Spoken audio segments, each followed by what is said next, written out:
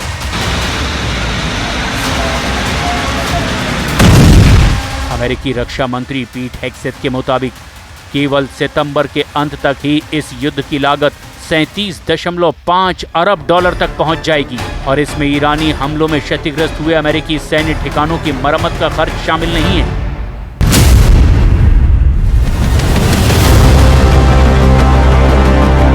पश्चिम Asia यानी middle east एक ऐसी भयावह आग की चपेट में है जिसकी लपटें अब सिर्फ तेहरान या तेल अवीव तक सीमित नहीं हैं।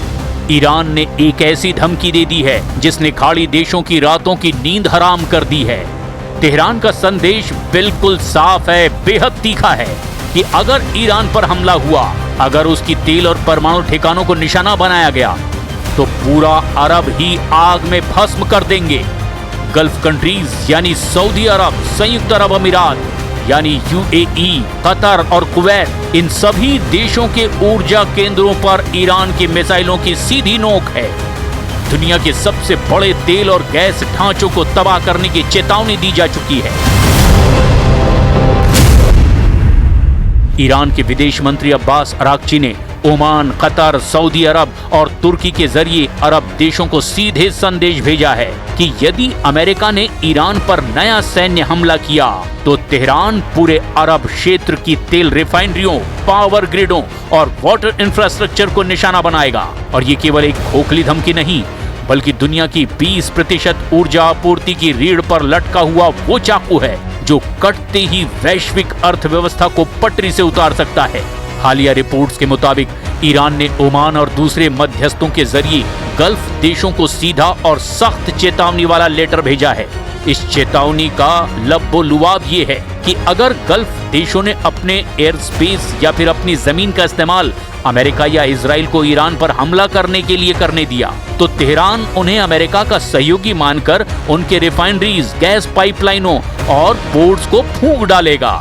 यही वजह है कि रियाद से लेकर अबू धाबी तक भारी खलबली मची हुई है। खाड़ी देश इस युद्ध में न्यूट्रल रहने का दबाव बना रहे हैं और वॉशिंगटन पर लगातार ये जोर दे रहे हैं कि वो तेहरान के खिलाफ ऐसा कोई कदम न उठाए जिससे पूरा मिडिल ईस्ट बारूद के ढेर में तब्दील हो जाए। अब ऐसे हालात में देखना ये होगा ईरान को अमेरिका काबू कैसे कर पाता है। क्या ईरान पर नए आर्थिक प्रतिबंध ईरान को तबाह कर पाएंगे या नहीं, या फिर अरब देशों पर ईरान बड़ा हमला करेगा।